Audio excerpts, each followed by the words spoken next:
ബാങ്കുകളിൽ നമ്മൾ ചെയ്യുന്ന സ്ഥിര നിക്ഷേപം ഫിക്സഡ് ഡെപ്പോസിറ്റ് 100% സുരക്ഷിതമാണോ? അതിനുള്ള ഉത്തരം 100% സുരക്ഷിതമല്ല എന്ന് തന്നെയാണ്. ബാങ്കുകൾ നഷ്ടത്തിലാകുമ്പോൾ അല്ലെങ്കിൽ അവരുടെ NPA നോൺ പെർഫോമിംഗ് അസറ്റ്സ് കൂടുതലാകുമ്പോൾ അഥവാ കൊടുത്ത ലോൺ തിരികെ ലഭിക്കാതാകുമ്പോൾ ഇങ്ങനെയുള്ള സാഹചര്യങ്ങളിൽ ഒരു ബാങ്കിന് അവരുടെ നിക്ഷേപകന് നിക്ഷേപിച്ച തുക തിരികെ നൽകുവാൻ സാധിക്കാതെ വരും.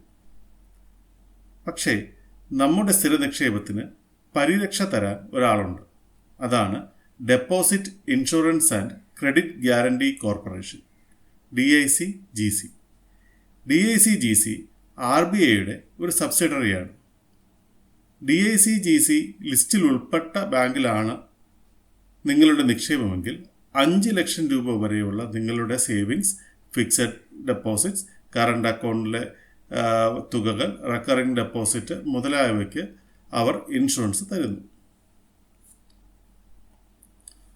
നോക്കൂ, ഇതിൽ കാണിച്ചിരിക്കുന്നത് പോലെ സേവിങ്സ് 4,17,200 രൂപയും കറണ്ട് അക്കൗണ്ടിൽ 22,000 രൂപയും ഫിക്സഡ് ഡെപ്പോസിറ്റായി 80,000 രൂപയും ഉൾപ്പെടെ ആകെ ഒരു ബാങ്കിൽ 5,19,200 രൂപ ഉണ്ടെങ്കിൽ അതിൽ 5 ലക്ഷം രൂപ വരെയുള്ള തുകയ്ക്ക് നിങ്ങൾക്ക് പരിരക്ഷ ലഭിക്കും.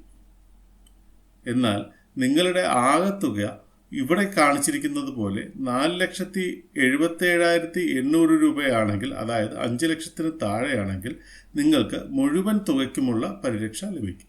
ആയതിനാൽ ഇനി നിങ്ങൾ ബാങ്കുകളിൽ ഉയർന്ന പലിശയ്ക്ക് നിക്ഷേപിക്കുന്നതിന് മുൻപേ നിങ്ങളുടെ ബാങ്ക് DICGC ലിസ്റ്റിൽ ഉൾപ്പെട്ടതാണെന്ന് ഉറപ്പുവരുത്തുക. അതോടൊപ്പം തന്നെ കഴിവതും ഒരു ബാങ്ക് അക്കൗണ്ടിൽ 5 ലക്ഷത്തിൽ കൂടുതൽ നിക്ഷേപിക്കാതിരിക്കുക.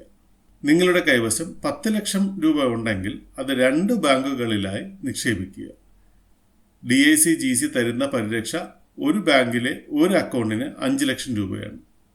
ആയതിനാൽ 5 ലക്ഷം രൂപ വച്ച് നിങ്ങളുടെ സമ്പാദ്യം 2 ബാങ്കുകളിലായി ഇട്ടാൽ നിങ്ങളുടെ 10 ലക്ഷം രൂപയ്ക്കും നിങ്ങൾക്ക് പരിരക്ഷ ലഭിക്കും. ഇത് 5 ലക്ഷം രൂപ വെച്ച് 10 ബാങ്കുകളിലായി ഇട്ടാൽ നിങ്ങളുടെ 50 ലക്ഷം രൂപയ്ക്കും നിങ്ങൾക്ക് പരിരക്ഷ ലഭിക്കും. ഇത് മറക്കാതിരിക്കുക. തുടർന്നും ഇതുപോലുള്ള ഇൻഫോർമേറ്റീവ് വീഡിയോസ് കാണുന്നതിന് സബ്സ്ക്രൈബ് ചെയ്യുക. അതോടൊപ്പം തന്നെ ഞങ്ങളുടെ 0 നിന്നും 10 കോടിയിലേക്കുള്ള സാമ്പത്തിക യാത്ര നടന്നുകൊണ്ടേയിരിക്കുന്നു. യാത്രയുടെ ദിവസേനയുള്ള വിവരണം കാണുന്നതിനായി മലയാളി വെൽത്ത് ബിൽഡർ എന്ന ചാനൽ കാണുക.